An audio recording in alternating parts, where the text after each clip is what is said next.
Hello everybody, welcome back to the channel. So today हम continue करने वाले हैं हमारा polymer chapter. Okay, so last time हमने ये मेलामाइन और नोवोलैक बेकेलाइट तक देखा था, तो आज हम कंटिन्यू करने वाले हैं कोपॉलीमराइजेशन से। ओके, अगर देखा जाए तो कोपॉलीमराइजेशन में दो टाइप के पॉलीमराइजेशन रिएक्शन होते हैं। एक तो होता है हमारा एडिशन वाला, एडिशन पॉलीमराइजेशन, ओके, और दूसरा होता है चेन ग्रोथ। ओके, सो दूसरा होता है हमारा कंडेंसेशन, सॉरी चेन ग्रोथ मैंने बोल दिया, गलत है, कंडेंसेशन पॉलीमराइजेशन। और अब हम देखते हैं इन दोनों के दूसरे नाम। ओके, तो एडिशन का दूसरा नाम होता है, एडिशन का दूसरा नाम होता है chain growth polymerization, chain growth polymerization. और कंडेंसेशन का दूसरा नाम होता है स्टेप ग्रोथ पॉलीमराइजेशन। ये याद रखना है, अगर आपको कंडेंसेशन की जगह स्टेप ग्रोथ दिया जाए तो आपको भूलना नहीं है, आपको कंफ्यूज नहीं होना है।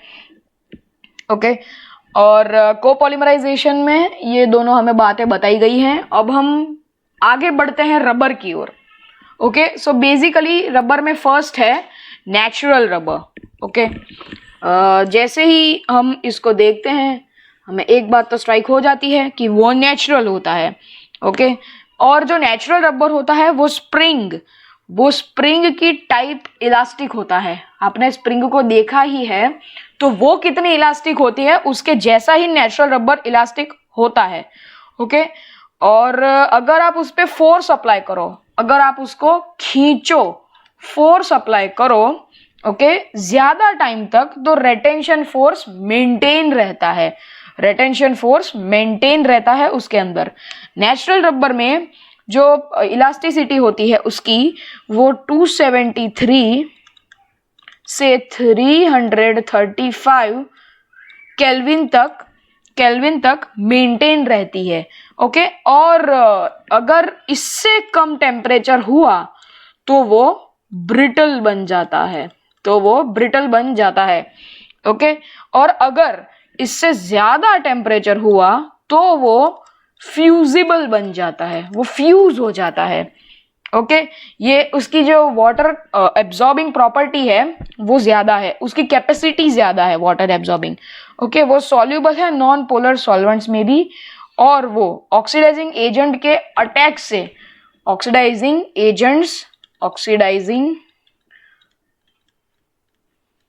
एजेंट्स के अटैक से रेजिस्ट कर पाता है, जल्दी से ऑक्सीडाइज नहीं होता, सॉरी जल्दी से रिड्यूस नहीं होता। Oxidizing agent means reduction. Okay, तो अब बात करते हैं इसके यूजेस की। तो नेचुरल रबर जो होता है ज्यादातर फील्ड्स में यूज होता है क्योंकि उसके इलास्टिसिटी की वजह से। ओके, इरेजर बना जाता है, रबर बैंड बना जाता है, हैंड ग्लव्स जो होते हैं मेडिकल वाले वो बने जाते हैं। ओके, सो नेचुरल रबर में इतना ही था। अब हम बात करते हैं वल्कनाइजेशन रबर की। रबर का वल्कनाइजेशन क्या होता है? ओके, बेसिकली नेचुरल रबर को हम वल्कनाइज करेंगे तो हमें वल्कनाइज रबर मिलेगा। अब इसकी छोटी सी स्टोरी है, वो हम देख लेते हैं कि 1893 में एक बंदा था, चार्ल्स गुडियर।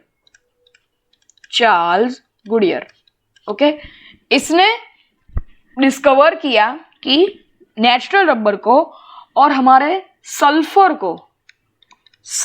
को हम मिक्स करें 373 टू 415 केल्विन टेम्परेचर पे। ओके, तो उसकी जो फिजिकल प्रॉपर्टीज होगी, उसकी जो फिजिकल प्रॉपर्टीज होंगी वो इम्प्रूव हो जाएगी। ओके, और इस प्रोसेस को हम कहेंगे वल्कनाइजेशन। हालांकि ये प्रोसेस स्लो है। ओके, और हम इसमें जिंक ऑक्साइड ZnO हम ऐड करेंगे तो वो इस प्रोसेस को फास्ट करेगा, वो एक एडिटिव सब्सटेंस की तरह यूज हो सकता है, और जो रेट होगा रिएक्शन का वो फास्ट हो जाएगा, रिएक्शन कंपैरेटिवली ज्यादा तेज हो जाएगा। ओके, और इस रिएक्शन में हमारा जो रिपीटिंग यूनिट है Ru है वो है सिस 1,4 पॉलीआइसोप्रीन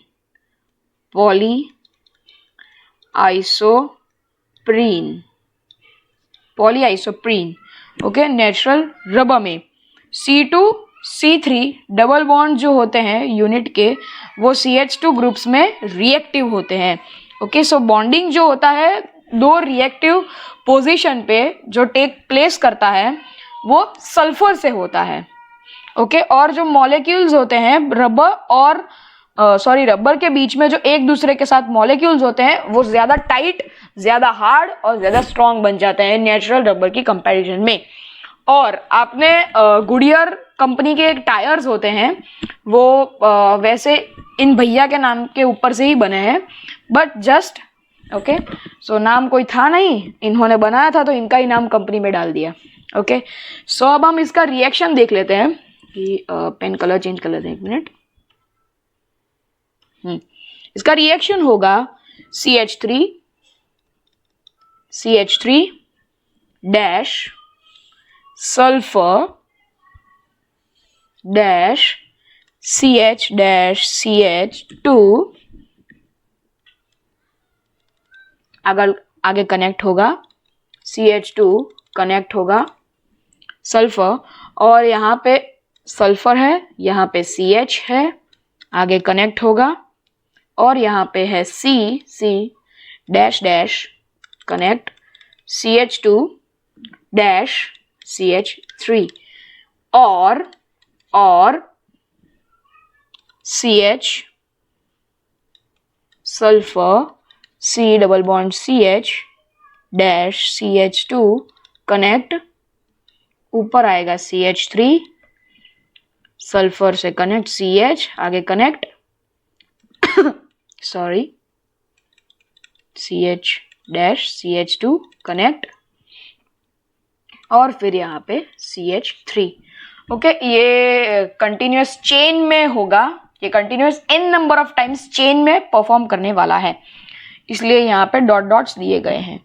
अब इसकी प्रॉपर्टीज की बात कर लेते हैं कि इसकी इलास्टिसिटी बहुत अच्छी होती है, और ये बनाने का मेन रीजन जो था वो ये है कि हाई टेम्परेचर पे वो फ्यूज नहीं होने वाला है और लो टेम्परेचर पे वो ब्रिटल या फिर टूटने नहीं वाला है। इसकी जो वाटर एब्जॉर्बिंग प्रॉपर्टी है, उसकी कैपेसिटी है वो कम है, वो इनसॉल्युबल है ऑर्गेनिक सॉल्वेंट्स में, और ऑक्सीडेशन जो होता है उसको रेजिस्ट कर सकता है। ओके, और वल्कन ओके, सो बेसिकली यहाँ पे जो इसके यूजेस है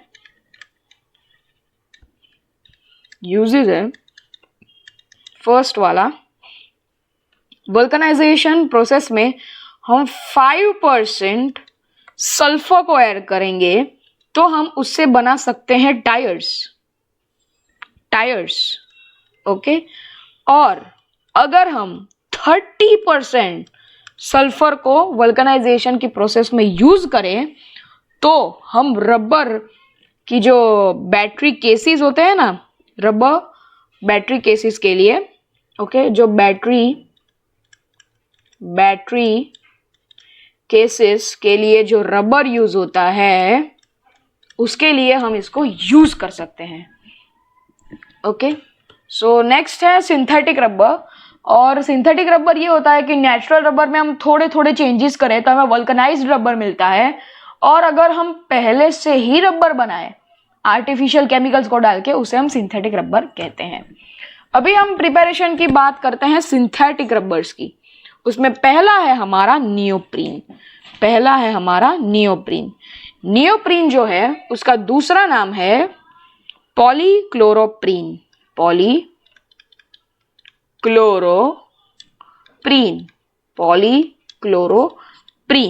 ओके, और वो फ्री रेडिकल पॉलीमराइजेशन, क्लोरोप्रीन का हम फ्री रेडिकल पॉलीमराइजेशन करेंगे तो हमें मिलेगा, और वो रेजिस्टेंट है, रेजिस्टेंस ऑफ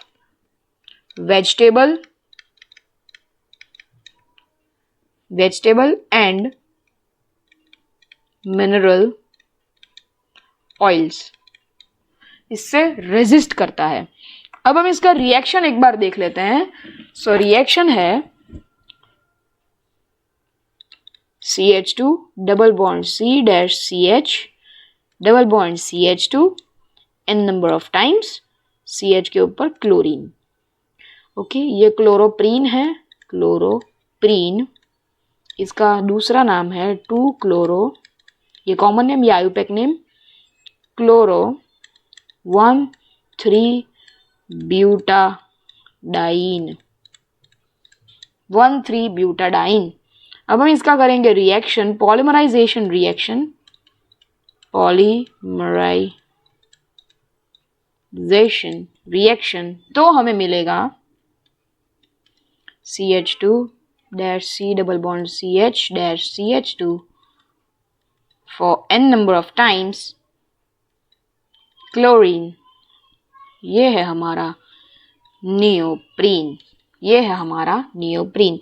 कन्वेयर बेल्ट्स, गास्केट्स और होजेस बनाने के लिए इसका यूज होता है। अब हम बात करते हैं buna S, styrene butadiene rubber, SBR भी इसे हम कह सकते हैं। अब बेसिकली स्टाइरीन ब्यूटाडाइन रबर जो है वो, जैसे कि दो मैंने बोला था ना, बूना एस और बूना एन। ओके, तो इसमें हम पहले बूना एस की प्रिपरेशन का जो रिएक्शन है, इसकी प्रिपरेशन का जो रिएक्शन है वो हम पहले देख लेते हैं। कलर चेंज कर लेते हैं। सो benzene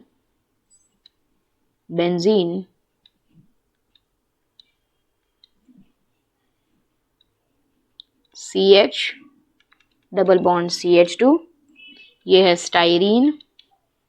styrene n number of times plus n times CH2 double bond CH dash CH double bond CH2।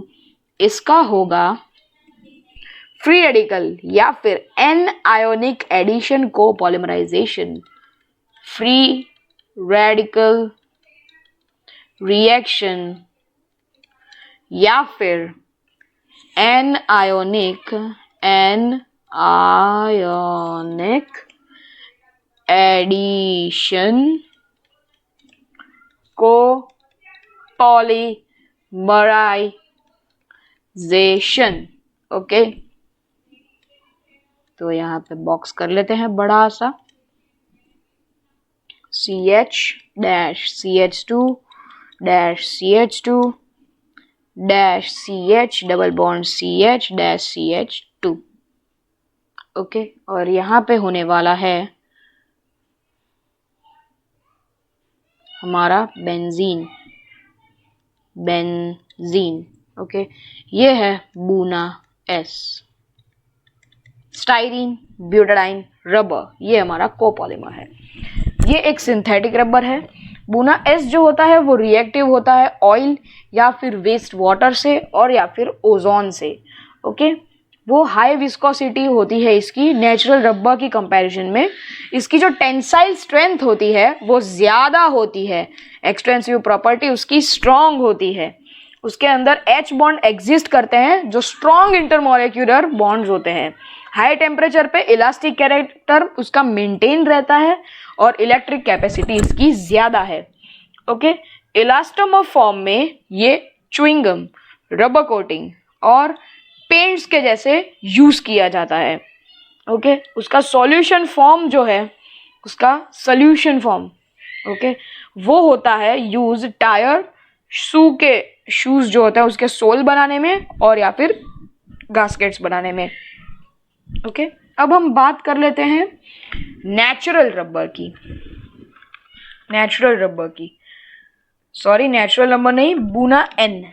Okay, जो बूना एन है उसकी हम बात कर लेते हैं। उसके लिए पहले ब्लैक स्क्रीन कर लेते हैं।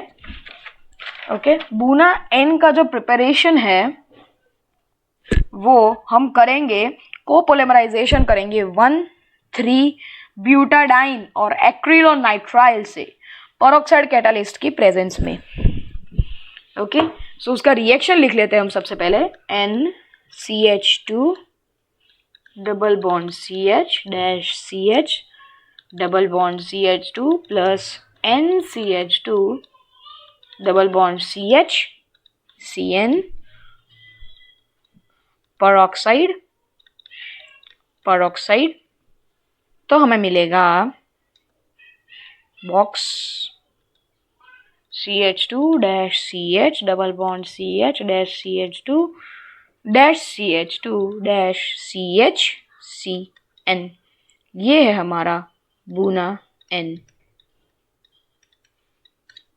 ओके, और इसके बारे में और कुछ ज़्यादा है नहीं। तो हम नेक्स्ट बात कर लेते हैं।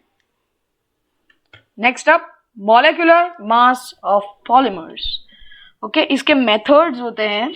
ओके, पहला मेथड है क्वासी इलास्टिक स्कैटरिंग, QELS,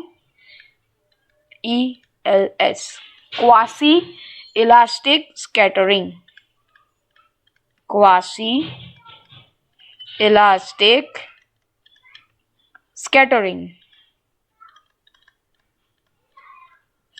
दूसरा है DLS, dynamic light scattering. Okay, और एक है HPLC जो कि है हाई परफॉर्मेंस क्रोमेटोग्राफी, और है SEC जो कि है साइज एक्सक्लूसिव क्रोमेटोग्राफी, और है GPC वो है gel permeation chromatography. Okay, so next हम बात करते हैं biodegradable polymers. So biodegradable polymers क्या होते हैं, ओके, वो हम देखने वाले हैं। सो जो डिग्रेडेशन होता है पॉलीमर्स का, वो एंजाइम्स या फिर बैक्टीरियाज या फिर हाइड्रोलिसिस के साथ होता है, या फिर वो ऑक्सीडेशन करते हैं, उन्हें हम कहते हैं बायोडिग्रेडेबल पॉलीमर्स। और जो बायोडिग्रेडेबल पॉलीमर्स होते हैं वो एक्टिव होते हैं एनवायरमेंटल प्रोसेस से। ओके, इजी डिग्रेडेशन होता है इन पॉलीमर्स का। सो डिस्पोजल का कोई इश्यू नहीं रहता। जैसे कि पॉलीथीन है, वो सालों साल तक जमीन में पड़ी रहती है, कितने भी साल बाद आप बाहर निकालोगे तो अभी उसकी वही स्टेट होगी। ओके, सो और ये टाइप के जो पॉलीमर्स होते हैं, इनकी जो हम ज़मीन में डालेंगे तो थोड़े टाइम बाद माइक्रो ऑर्गेनिजम्स या फिर बैक्टीरिया से ये उनको एज अ फूड मिल जाता है, वैसे ही डिस्पोज हो सकते हैं। ओके, इनका डिग्रेडेशन होता है वो लाइफ एसेंशियल प्रोडक्ट्स के लिए भी यूज़ किया जाता है। और सिंथेटिक बायोडिग्रेडेबल पॉलीमर्स जो होते हैं वो सिंथेसाइज्ड किए जाते हैं कन्वीनियंट लिविंग सिस्टम और एनवायरमेंटल साइकिल्स के लिए वो यूज़फुल होते हैं। इनके एलिफेटिक सब्सटेंसेस या फिर मोनोमर्स जो होते हैं वो इंडस्ट्रियली प्रिपेयर किए जाते हैं, जैसे कि PHBV। ओके, दूसरा है PGA और तीसरा है PLA। ये पहला है पॉलीहाइड्रोक्सी ब्यूटरेट को बीटा हाइड्रोक्सी वैलोरेट, और ये PGA है पॉलीग्लाइकोलिक एसिड, और ये है polylactic acid dextran nylon 2 nylon 6। सबसे पहले हम बात करते हैं पॉली बीटा हाइड्रोक्सी ब्यूटरेट को बीटा हाइड्रोक्सी वैलोरेट, PHBV। ये जो होता है वो पॉलीएस्टर का क्लास है, और ये बनाया जाता है बीटा हाइड्रोक्सी ब्यूटरिक एसिड और बीटा हाइड्रोक्सी वैलेरिक एसिड, इससे ये बनाया जाता है।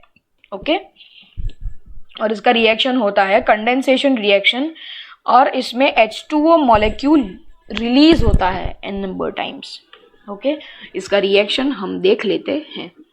एक बार मैं कलर चेंज कर लूँ।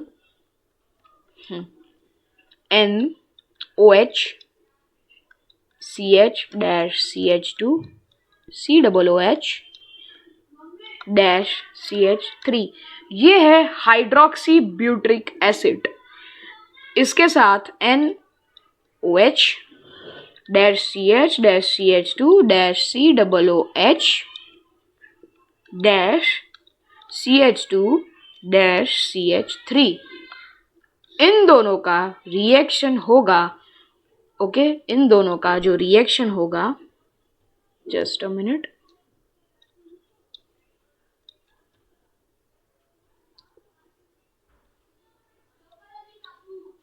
कंडेंसेशन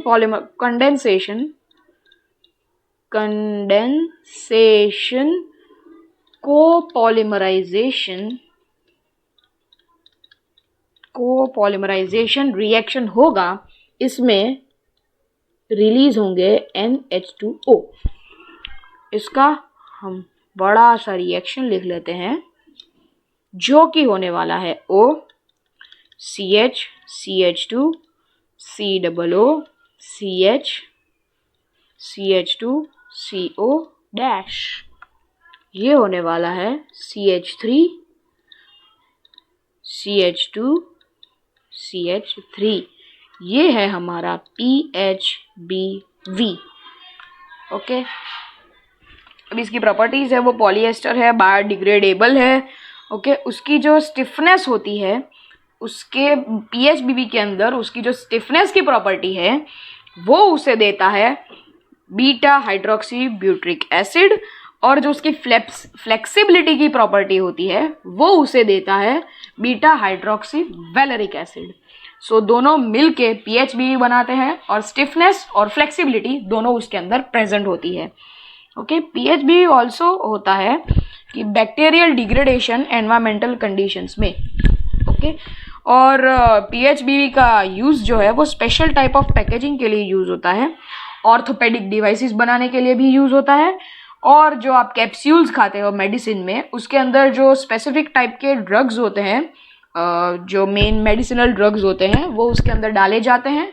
फिर आप कैप्सूल को अंदर टेक करोगे, अंदर स्वॉलो करोगे वाटर के साथ, फिर वो कैप्सूल का जो बाहर का कोटिंग है वो अंदर जाके मेल्ट हो जाता है, और उसके अंदर का जो पाउडर या फिर जो मेडिसिनल ड्रग होता है वो अंदर रिलीज होता है, और वो एज अ मेडिसिन आपके लिए हेल्प होता है।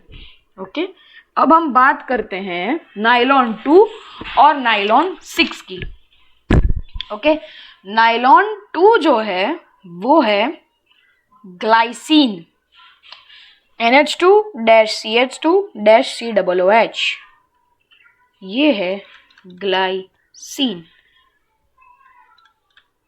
कोपॉलीमर है ग्लाइसिन का, NH2 CH2 COOH, और ये है alternate polyamide copolymer amino caproic acid का, जो कि है NH2 CH2 for 5 times COOH, ये दोनों बायोडिग्रेडेबल है। ये है पॉलीमर्स ऑफ कमर्शियल इंपॉर्टेंस, ये आप हमारी टेक्स्ट बुक में ये टेबल दिया गया है, ये आप एज अ शॉर्ट फॉर्म भी याद रख सकते हो, और आप इसको याद रखोगे तो आपके लिए अच्छा रहेगा। तो अब रह जाता है PVC, पॉलीविनाइल क्लोराइड, ये यहाँ पे नहीं दिया गया है, मैं ब्लैक स्क्रीन करके आपको समझा देता हूँ। वो जो PVC पाइप्स और वो सब होता है ना, वो होता है वो ग्रीन कलर, जो PVC होता है उसका फ्री रेडिकल एडिशन पॉलीमराइजेशन होता है, और विनाइल क्लोराइड का जो रिएक्शन होता है, उसका जो मोनोमर होता है, उसका रिएक्शन होता है ट्राई मिथाइल एल्यूमिनियम और टिटेनियम ट्राइक्लोराइड या फिर टिटेनियम टेट्राक्लोराइड, जिसका नाम है हमारा जिगलर नाटा कैटालिस्ट। ओके, उसके साथ रिएक्शन होता है, उसका रिएक्शन हम एक बार देख लेते हैं। NCH2 double bond CH Cl zup zup, free radical anionic additional polymerization या फिर anionic additional polymerization polymerisation. Okay, और कैटालिस्ट है जिगलर नाटा।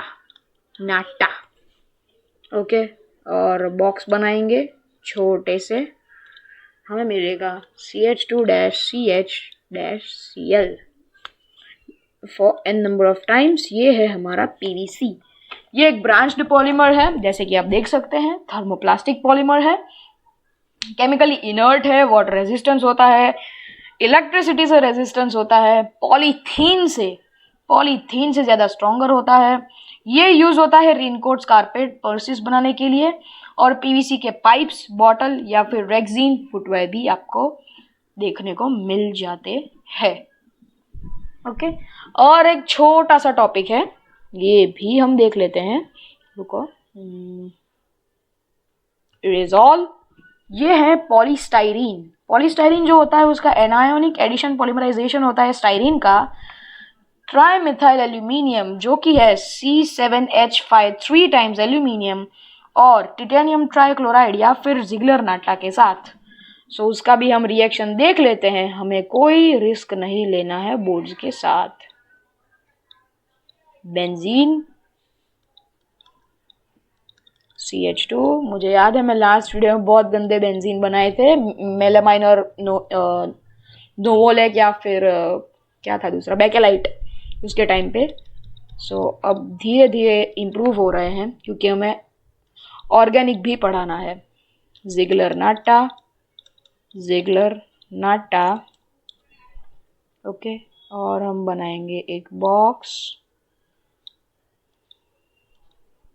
CH-CH2, इसके नीचे आएगा एक बेंजीन, ये है पॉलीस्टाइरीन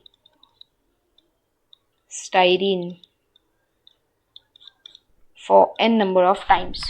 ये एक ब्रांच्ड पॉलीमर है, थर्मोप्लास्टिक है, केमिकली इनर्ट है, पॉलीथीन से लाइट होते हैं वेट में, इलेक्ट्रिसिटी से रेजिस्टेंस होते हैं। ओके, और नॉन कंडक्टर्स होते हैं इलेक्ट्रिसिटी के, और हीट रेजिस्टेंट भी होते हैं। ये रेडियो के कैबिनेट्स, फ्रिज, टीवी, ये सब बनाने के लिए यूज होते हैं। और यूटेंसिल्स जो होते हैं नॉन कंडक्टर ऑफ हीट, जैसे कि hot water conducting pipes, buckets, bottles, ये सब बनाने के लिए ये पॉलीस्टाइरीन यूज होता है। And here we came to the end of the chapter. So हमारा चैप्टर यहीं पे एंड होता है, हमारा तीसरा चैप्टर, पॉलीमर का चैप्टर। सो इसके बाद हम करने वाले हैं haloalkane and hello arene.